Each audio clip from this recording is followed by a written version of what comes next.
But folks, that distance isn't anywhere compared to the distance of some of our governor, our lieutenant governor, and some of our legislators, obviously not all, are from reality when it comes to supporting our public schools.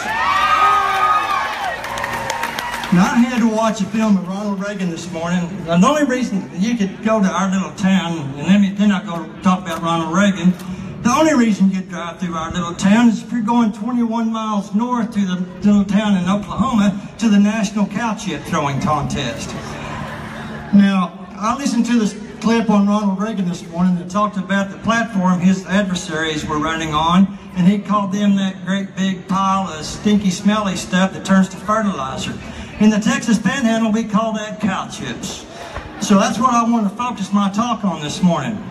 When I hear Governor Abbott say that we have plenty of money in our public education, and Lieutenant Governor Dan Patrick have plenty of money in public education, all I need to do is show them this report that I did on 5 schools when I analyzed their public education, and there's over $1 million leaving this school in available money that's coming in projected for fiscal 18 compared to fiscal 17 and fiscal 16.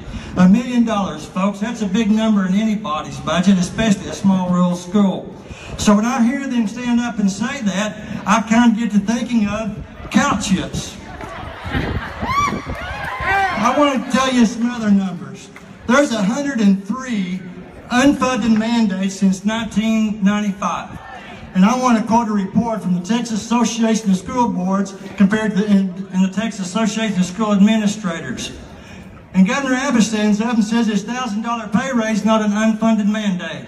Well, I'm here to tell you, if it walks like an unfunded mandate, and it smells like an unfunded mandate, and it quacks like an unfunded mandate, it's an unfunded mandate.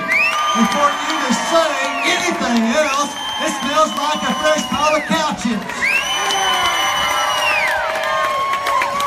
Let me give you a few of these. In 2003, the legislature passed a payroll tax on the amount of money the school districts pay above the state salary schedule.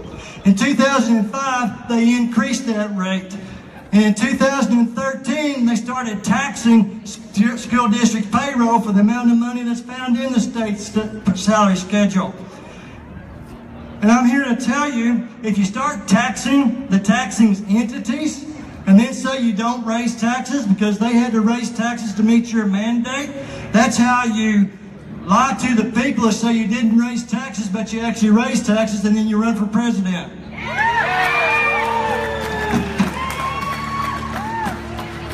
So let me get to the numbers that are exciting.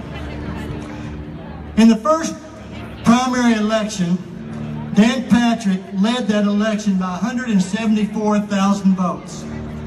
In the second round of the primary election for Lieutenant Governor, he won it by 226,000 votes, 250,000 votes. Greg Abbott won the primary by 1,165,000 votes, which sounds like a big number. He beat a lady named Lisa Fritz, who would have been a wonderful advocate for public schools. So let me get to the numbers.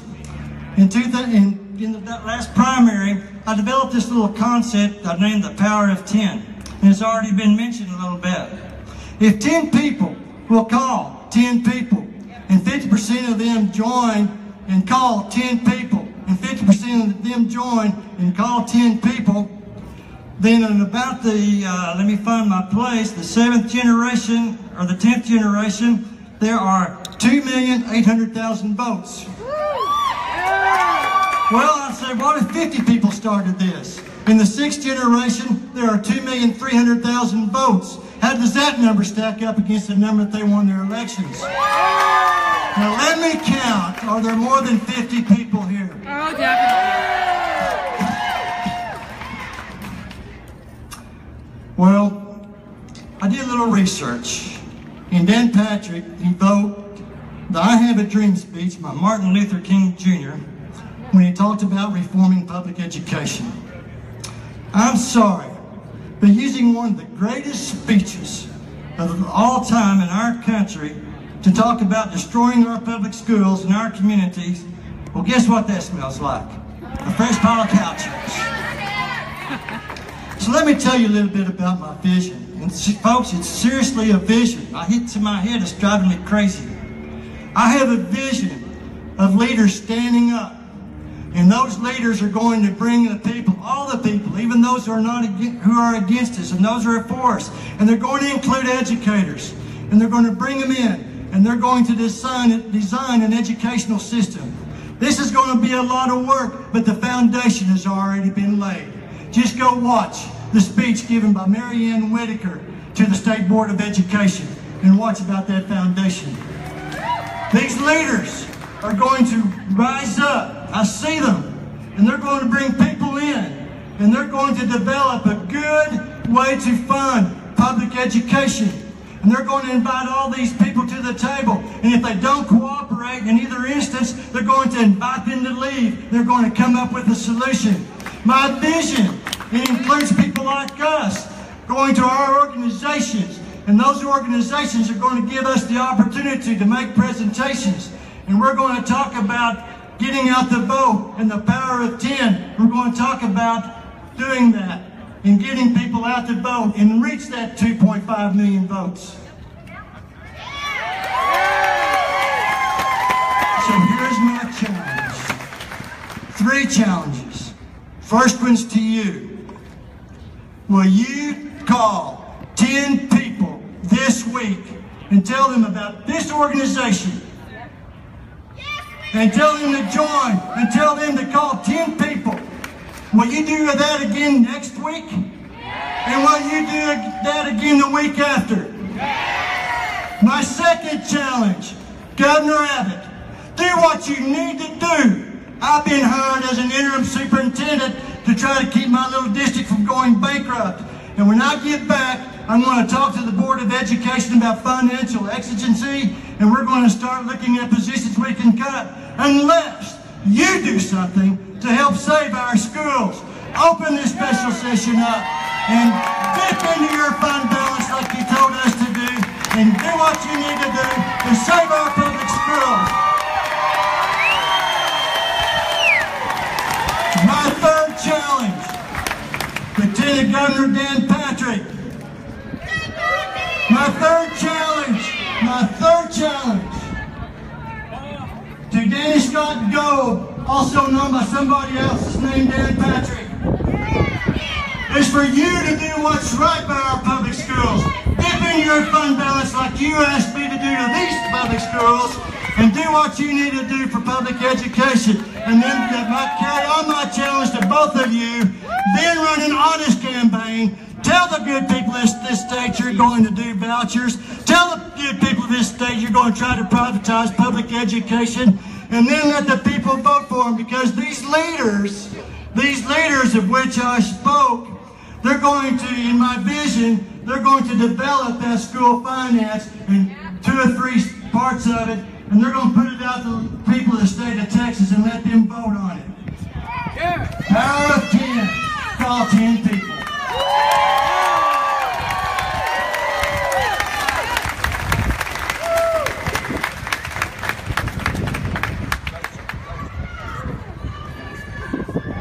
Good afternoon. My name is Louis Malfaro, and I'm the proud president of the Texas American Federation of Teachers. And I'm glad to be here on this nice, cool, breezy day, because you know what? In Texas, change is in the air. And I feel it. Do you feel it out there? Do you feel teachers and school employees waking up? Waking up from a bad dream? Waking up and ready to take action? I'm going to tell you something else. BS is in the air today, too. Yes, it is. Being paid for by the same corporate interests that want to take away your defined benefit pensions. The same ones that want to pass privatization. We are not going to get divided. The lay people and the ministers will not be divided. The parents and the teachers will not be divided. The TCTA and the ATPE and the AFT and the TSTA will not be divided. Because we understand what's going on.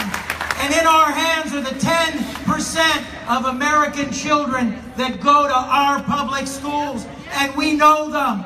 And we know that a quarter of them are poor.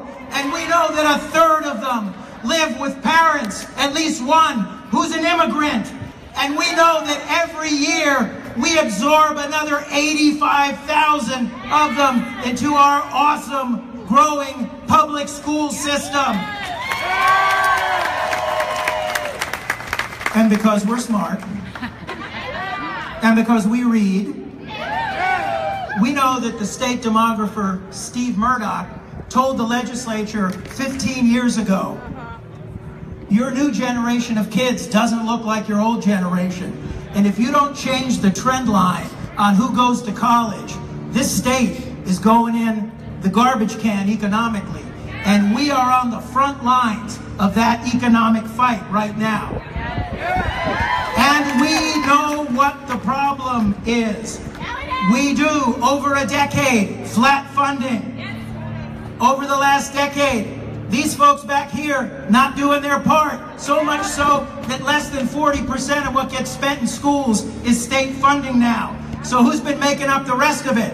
The local property taxpayer. That's right. That's right. So you want to fix school finance and you want to fix high property taxes? This is where it needs to start. We know that our kids are getting shortchanged. Whether we teach bilingual kids, whether we teach special eds kids, whether we teach gifted and talented kids, we're not giving them enough because we're not getting enough resources. To try to divide teachers from children is the most despicable act of political cowardice that I have ever seen.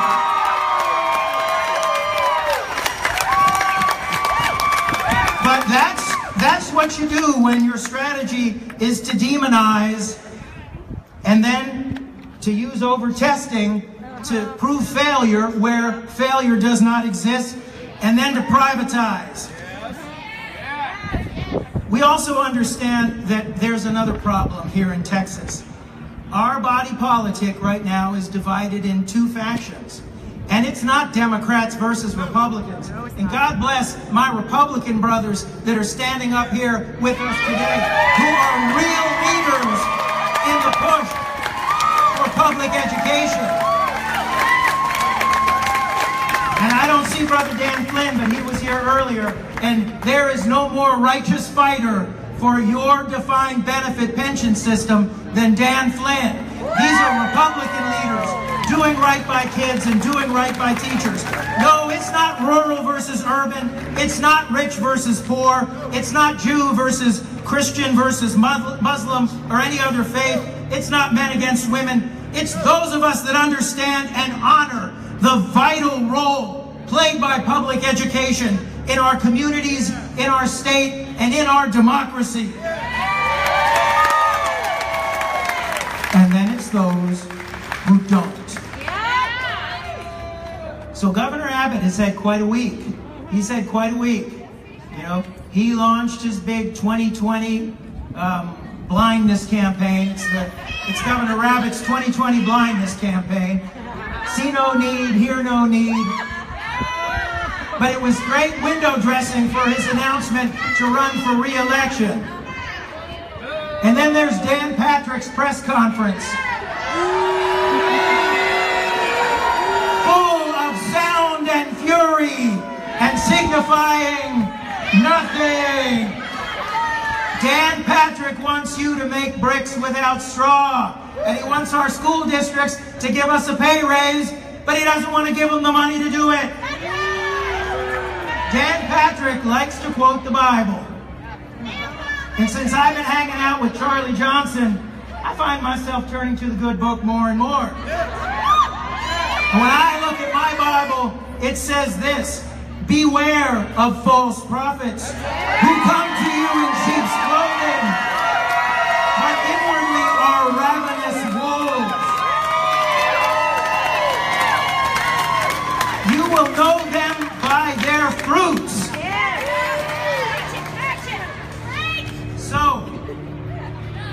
What are you willing to do about it? I like vote. Vote is good. Vote is good. We know teachers, contrary to popular myth, vote at a higher rate, teachers and school employees vote at a higher rate than the general public. So give yourselves a hand for that. We know teachers that are organized together in, I'm going to say it, some of us use the U word, in unions or in professional associations. Those school employees vote at higher levels than our brothers and sisters who have not yet seen the light and become organized. So we got to vote. We've got to organize. We've got to go back into our schools and talk to the folks, including that hard-working custodian, that teaching assistant, or even that teacher who tells you, I love my kids, but I'm too busy for politics. This is not a time when people of good conscience who care about education can be too busy for politics. So I'm going to put in a plug. We put out a hotline every day. It's free. You don't have to be a member to get it. And we're inviting all of you to sign up for the Texas AFT Legislative Hotline, because every day we will tell you what's been going on down here at the Capitol and what's coming up on deck. So get signed up with that. And I'm going to close because I promised some of you Shakespeare, but clearly I can't do the whole thing. But I want to tell you that I come not, friends, to steal away your hearts. I am no orator, as Dan Patrick is. But as you know me, a plain, blunt man that loves public schools. For I have neither the wit nor the words, the worth, action, nor utterance, nor power of speech to stir men's blood. I only speak right on. I tell you that which you know to be yourselves.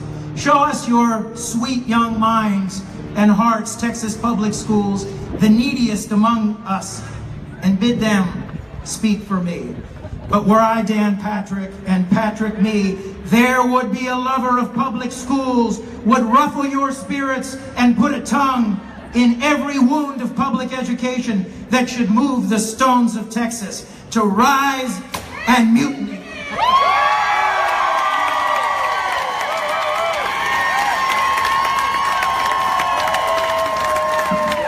Hello, everybody.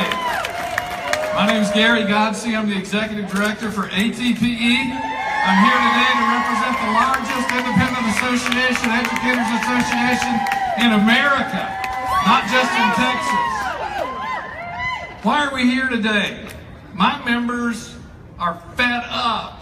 They're fed up with the situation that we have in front of us now in Texas. There are two numbers you need to know today: 21 and 11. Virtually every public education vote cast in the Senate last year, this last session, was 21 to 11 against you. As Reverend Johnson said, it's time to move some of those senators out and replace them with people who are pro-public education.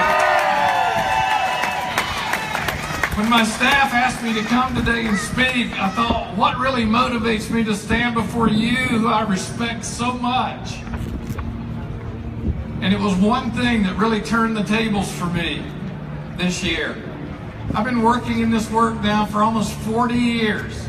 And to hear Senator Joan Huffman say that police, fire, EMS, and even charities were more important than you is unacceptable. Unacceptable. It's really important that we rally now together. We've been preaching this message at ATPE for some time about voting your profession. It's tough.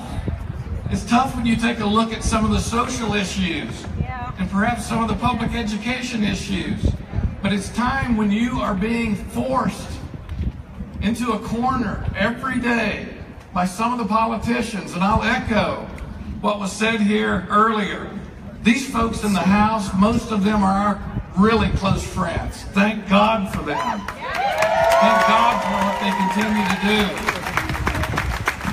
Thank you for stepping up to leadership and providing that leadership in the House. We really appreciate it. Clearly, the time is now. We could wait. We could let these things continue to happen to us. We could decide, oh, let the next generation lead. Let's take this upon ourselves now to lead. Let's take it upon ourselves to take a really, really close look in the upcoming primaries. And if I leave you with one thing today, please vote your profession. Thank you for being here.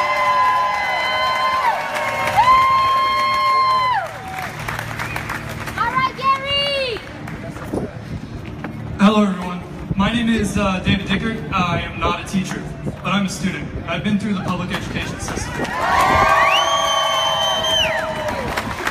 I came here with a written speech prepared to give you that speech, but I'm not going to. I'm going to read you a quote that has the most truth out of any quote I've actually ever read.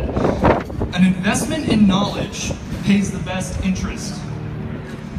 So when you talk about public education and you talk about all of these changes going on back here, I'm not going to preach to you to go vote. I'm not going to tell you to look at your representatives because plenty of people have already done that.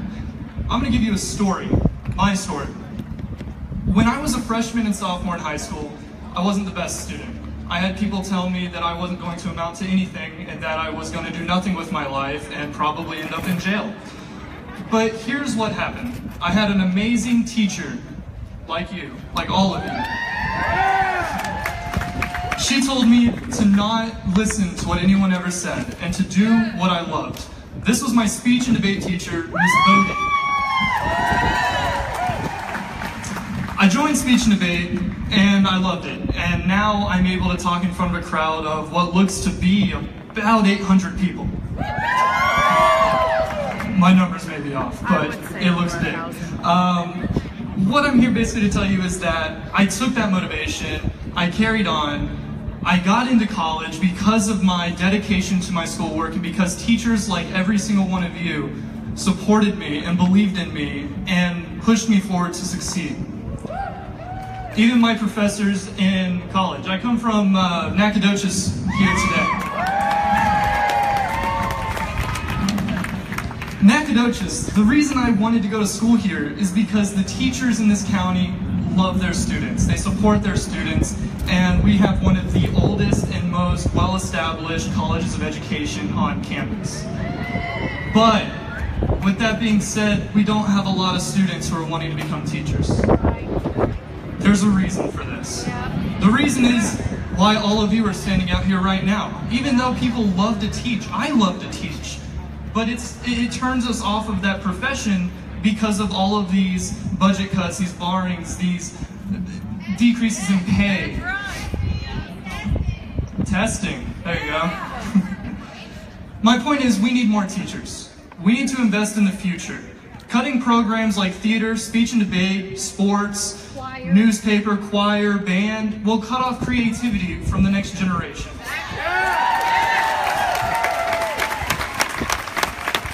We need creative minds to solve the problems of the world. Yes, physics is important, but so is speech and debate, so is band, so is newspaper. All of this is important to our future.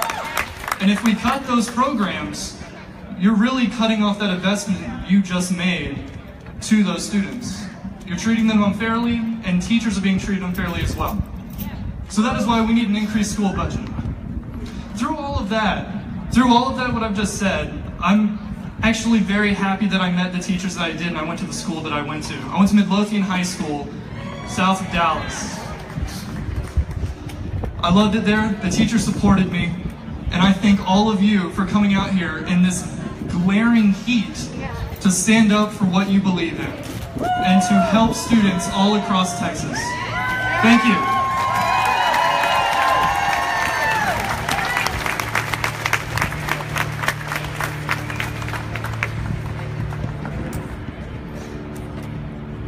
Fellow Texans, how y'all doing out there? How does this Texas heat that it fire up for 5.4 million kids? Yeah. Well, good afternoon, everyone. I am Noel Candelaria. I'm a special education teacher from El Paso, the East Independent School District, and the proud president of the Texas State Teachers Association. I'm here today only as a father, not only as a husband of an educator, but also because myself, as an educator, I believe that our greatest responsibility is our duty to provide every single child the opportunity to learn, to achieve, and to succeed. There are many in this Capitol right here behind me, both Republicans and Democrats, who share that belief. And they would rather focus on classrooms, not bathrooms.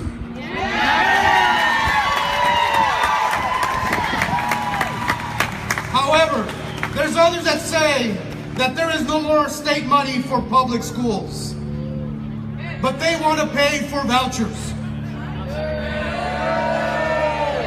You know, it doesn't take a genius to tell the difference, and it doesn't take long to tell the truth.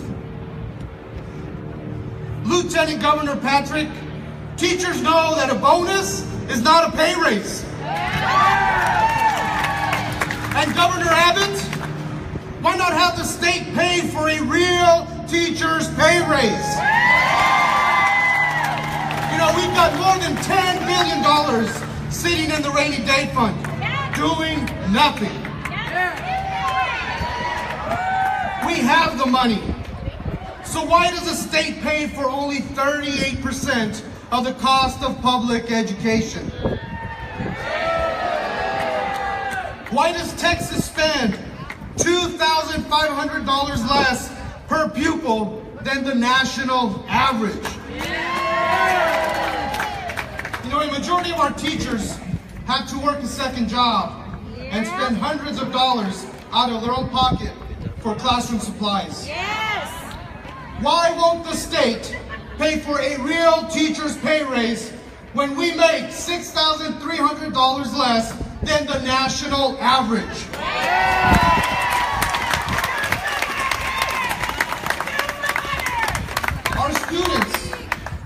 Our students are not Republicans, they're not Democrats. They are our future, and it's time to put politics aside.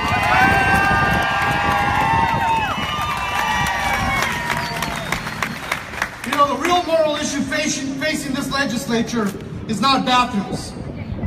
It's the urgent need to invest in our classrooms. Invest in our children. And invest in their future.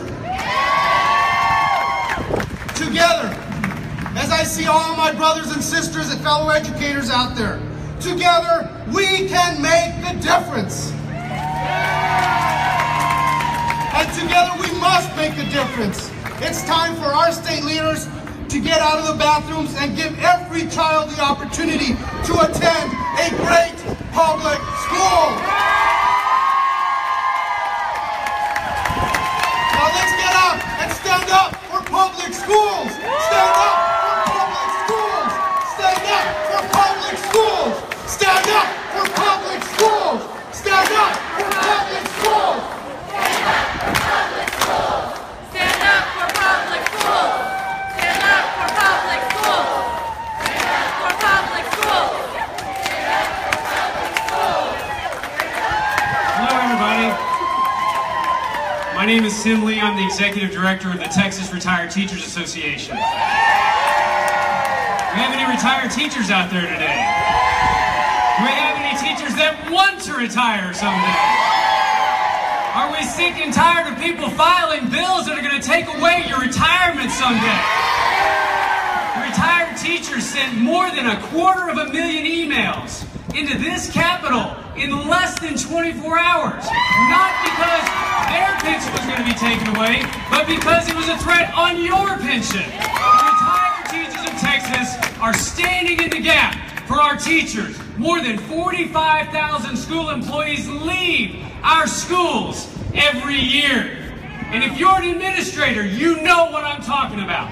They leave because of pressure. They leave because they don't have parental support. Or they leave because they feel like the legislature is forcing them out. Or because their retirement is not secure. And I am a dad with 4 kids in public schools. And if there's one thing I am sick of, it is the war on teachers. I have news for you. I am personally embarrassed that you have to be here today. And I think that everybody who is an elected official should have a sense of embarrassment that our teachers and our retired teachers must stand in 100-degree heat and beg for money again. Most of the people who may be in that building right now look out on this crowd and they see a joke. They see a joke because they believe that this one day will be here and gone, and it will never make a difference. We have talked for years about the sleeping giant that has to wake up. Well, Texas Capitol, the sleeping giant is awake!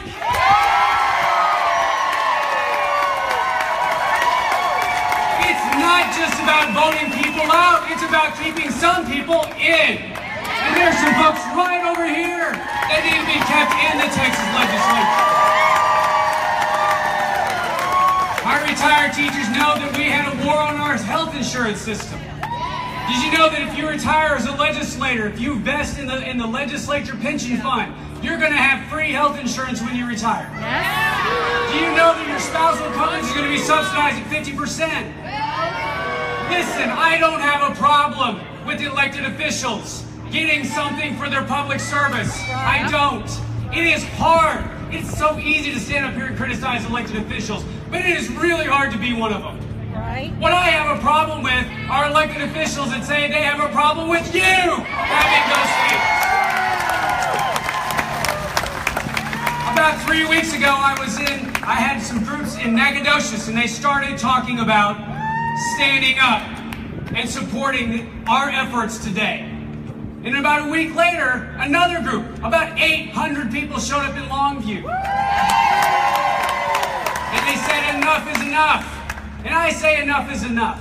And here we are today. We are here today to say enough is enough. And to declare from Longview to El Paso, from Gainesville to South Padre, retired teachers and active teachers are going to vote. Today, this is the Texas Capitol, but more than anything else, today we change the Texas Capitol into our shouting grounds. And we are shouting for public education. We are shouting for protecting our retirement system. And we need more money for our retired teachers' health insurance. We should be ashamed to think that a 40-year teacher veteran is going to have to pay $3,000 or $4,000 out of their pocket before anything in their health insurance is covered. It is upon all of us today to work together to keep good teachers in the classroom, to be mentors to those teachers, to keep them from the first year in teaching to the last year in teaching. At TRTA, we say one thing about our active teachers: you are only pre-retirees. And so long as you're in the classroom, we as an organization will stand up and fight for you every day.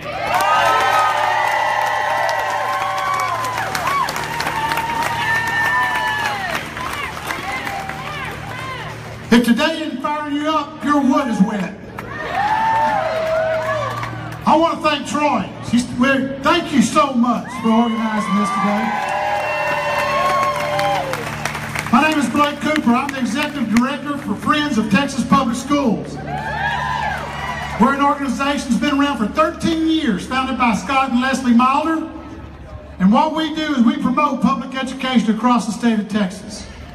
We want to convince people out there we are going to do what it takes to combat all the negative publicity that's being spoken about public education. We've got to get, and the young man said that a minute ago, we've got to get more people in the teaching profession. We are our own cheerleaders, folks. We've got to combat. Driving down here today with my wife, we were listening to, I live in Commerce, Texas, up in Hunt County, North Texas. We were listening to WBAP. I'm not going to mention the talk radio host, but in his first 3 segments, the first one was Lieutenant Dan, and all he did was bash Speaker Strauss. The third one was the General Counsel for Empowered Texas. And all he did was bash John Strauss. Folks, that is what they're going to do. They have a media outlet to tell their story, and they're going to put it out there. We have to do this as a profession to totally turn around that conversation and tell people the true facts. You know, last Thursday, Lieutenant Governor Patrick unveiled his wonderful plan. And he had some statistics out there, cherry picking certain things that he wants to do to try to get more money for public education. The problem is it's not more money, it's just adjusting other things within the education community. Why don't we do this? $13.4 billion in testing. Let's take some of that money and put it back into teachers. Check out transparency in teaching, in testing. Our property tax. You know, they've passed a budget. 7% tax increase will fund the Senate's budget they want to have. So they're already telling you that appraisals have to go up 7%. So guess what's going to happen to property taxes? They're going up. They're going to say they got a balanced budget, but the problem is they're already raising taxes before it even gets here. So folks, let people know, not only that, we need to let people know that tax money, public property tax money for schools, isn't going to schools. It's helping fund business franchise tax. It's helping fund other things in the general fund. We need to make sure they spend our property tax for schools on schools.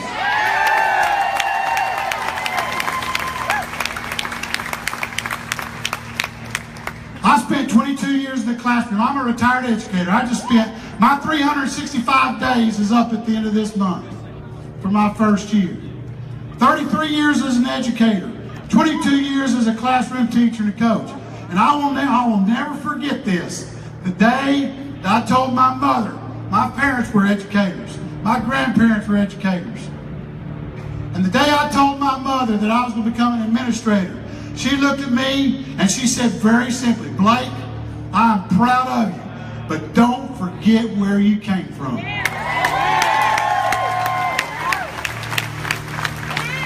And let me tell you something, those words have, and I'm glad I got sunglasses on right now because I got tears in my eyes from my mom saying that. I still to this day get emotional. But I am sick and tired of folks wanting to use our students as political pawns for their greed. It is immoral, it is wrong. And in the process of their greed, the collateral damage is you. Shame on them. The people that are in there on the ground with our students, loving on them, paying for their lunches, doing things to help meet the needs of our kids every single day. That's what teachers do. I thank you. I thank you from the bottom of my heart, and I guarantee you, I look over, we still have a few representatives out here. Guys, we got one over here. Representative Van Dever is a retired, I don't know if y'all know this, he's a retired educator.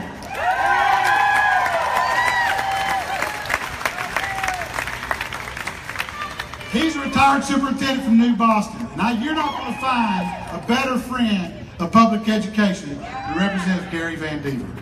Give it up for him, will you please?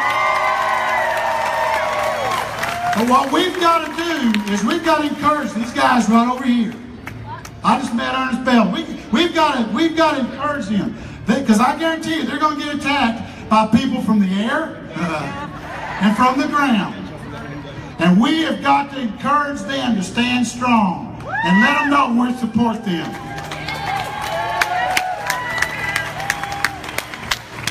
You know, there's some millionaires out there. Mr. Dunn, not just the senators and reps that want to attack you, but they are well funded by some men named Mr. Dunn, Mr. Sullivan, and Dr. Holtz. And I will guarantee you they are doing everything they can to attack you and buy votes in this House. We've got to stand up to them and turn around the information that they're giving the public, and we've got to be the cheerleaders for public education. So I'll I'll quit because it's getting late. We're almost done. But folks, it's been mentioned already once. When educators mobilize, we've seen. Now, they mentioned a minute ago about Mark White. I was one that elected Mark White. But I was also one that de-elected Mark White. And it isn't a party issue. And there was a bill passed during this regular session that took away straight party voting. So there's no longer can you make a check mark in straight party vote. So we've got to make sure that we educate everybody and mobilize and let them know, those that are for public education. By the way, the number we've heard up here is not 800, it's almost 2,000.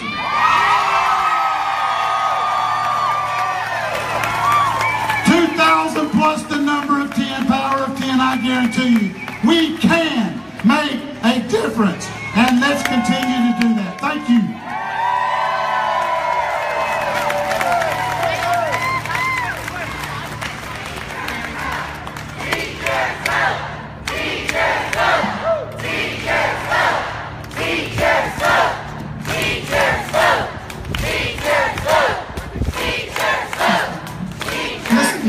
Listen to y'all. Y'all are some tough people out here in this heat.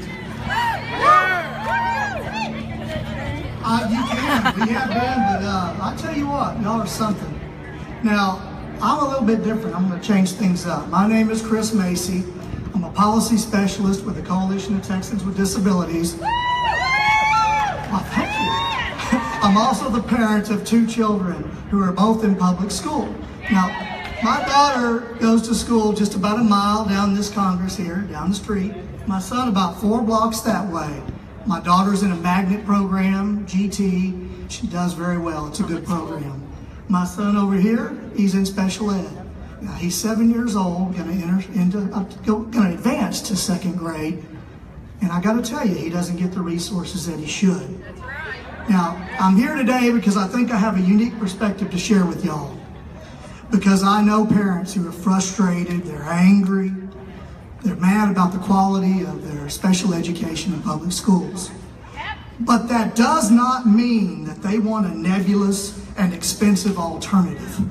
Just like me, they want their local public school to be the best that it can be.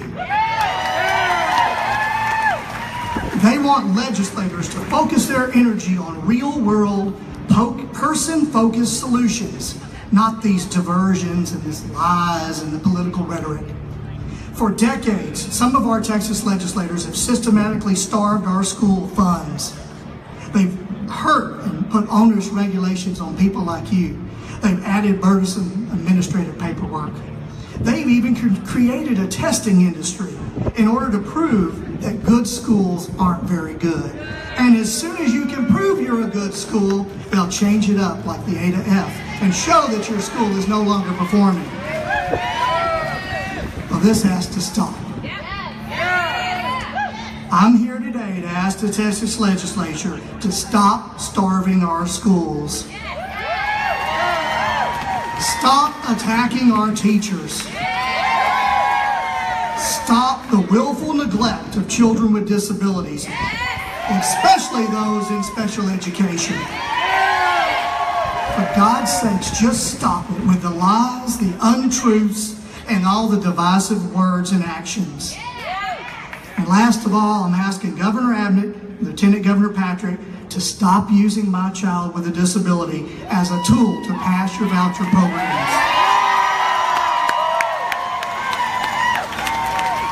Vouchers are not a solution for most children with disabilities.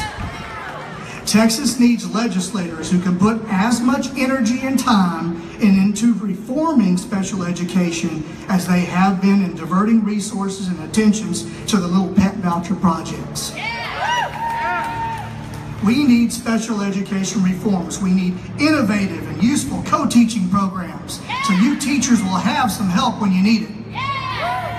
We need increased training for teachers on how to best serve children with disabilities. Like universal design learning. Y'all know about that, right? Yes. Some of you already trained in it. We need adequate disability-specific funding. You can't tell me that $500 to $800 for a mainstream included child with a disability is enough funding to make sure that child blossoms. It's just not. And we have to have more meaningful stakeholder input from parents and teachers at the individual schools, at the district level, and at the state level. Thank you. We have important perspectives. We know things. We need to share those lived experiences. We can help them make a better system. You know, lately I've heard a lot about how SPED parents should just, should give vouchers a chance. Well, I'm here to tell you, I tried to get my son into private school because we were tired of what we were getting. My son with Down syndrome couldn't get into a private school. They wouldn't accept him. And when I found one, it was a segregated school. And my family's choice is never segregation. It's only inclusion.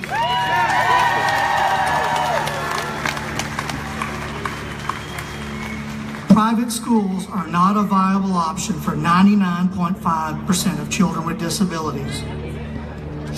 No, thank you. Now, certainly, those with significant disabilities or cognitive disabilities, the chances are even lower that they could get into a private school. And I say no access is no choice. Now, no one is stopping anyone from choosing a private alternative. If you want to do that, that's fine. But when a child with a disability enrolls in a private school, the civil rights that parents and advocates fought so long and hard to gain, those rights evaporate. There's no legal accountability for our children in private school. Absolutely none. The Individuals with Disabilities Education Act, the IDEA, y'all know that better than most. It's there for a reason. Now, before 1975, children like my son didn't even have the guaranteed right to go to a public school. Are we going to give that up? I didn't think so. This week, y'all all have the opportunity to make your voice heard. You can make an office visit right here.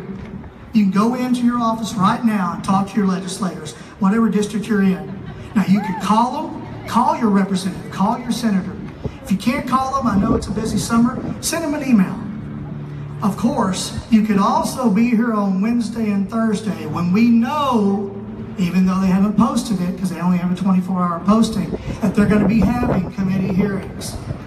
I know for a fact there's a bunch of legislators in the Senate who don't want y'all here on Wednesday and Thursday. They don't want to have hours and hours of public testimony. Are y'all going to be here? That's what I thought. Now, I think probably most of y'all are involved with different organizations, but the last thing to do is become part of a service organization. Now, if you're interested in special ed, we have an organization much like this. It's called Texans for Special Ed. Jana, raise your hand. If you want to be involved with special ed, doing the same kinds of things that you're talking about in reforming public ed, talk to us. We have an organization for you.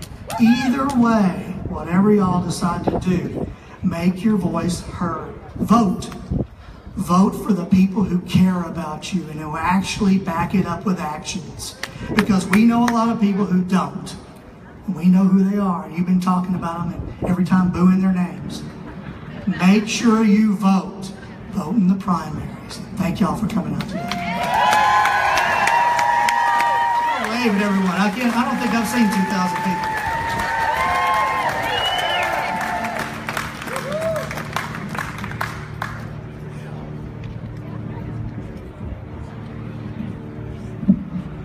It's a rally. Are you fired up? Now you take that fire and you put it down somewhere deep inside and you let it turn into resolve. Do not let today be the only day that you fight for our schools.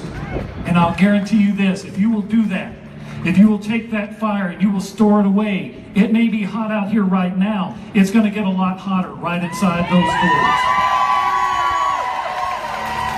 God bless every one of you for coming today. I want to let you know just a few things before we dismiss you. First of all, if you'd like to speak to any of us that spoke today, we're going to hang around up here and be available for you. We'll be happy to talk with you. Also, Representative Ernest Bales is having a Drink Big Red for Ed Day to cool off with. That is in E1 316, if I remember correctly. Please drop by and say hello and have a big red with him. Some things you can do to continue to fight. Number one, your representatives are right behind those doors. Go find your representatives today. You don't need an appointment. Walk in the office. They work for you. You don't work for them. I know many of you will be unable to do this, but if you happen to be around next Saturday, there is another demonstration. The National March for Education will be going on Saturday. If you can make that, come back and fight some more. 3.5 weeks ago, this was a conversation between myself and my brother-in-law, and now I look out here and see an ocean of red, and it's just an amazing.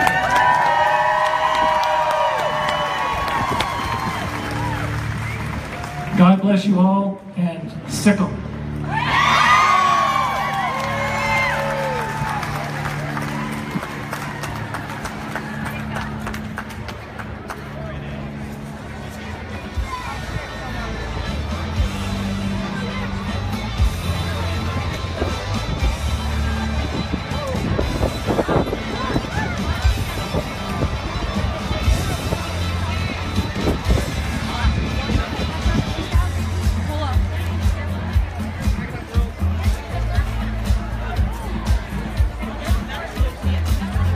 For tuning in. If you're local, go see your reps. If you're not local, email, call, Facebook, Twitter. And if you can make it out to Austin on Saturday, July 22nd is another march. That's in conjunction with the March for Public Education in DC. I think there are other cities also marching in conjunction with DC. And Olivia, say hi. Hi! Thank you for coming to join us. Chris, Chloe, thanks for your patience. Spray. Hi everybody, say bye everybody. Spray. Spray it. Don't say it, spray it. Thanks for tuning in.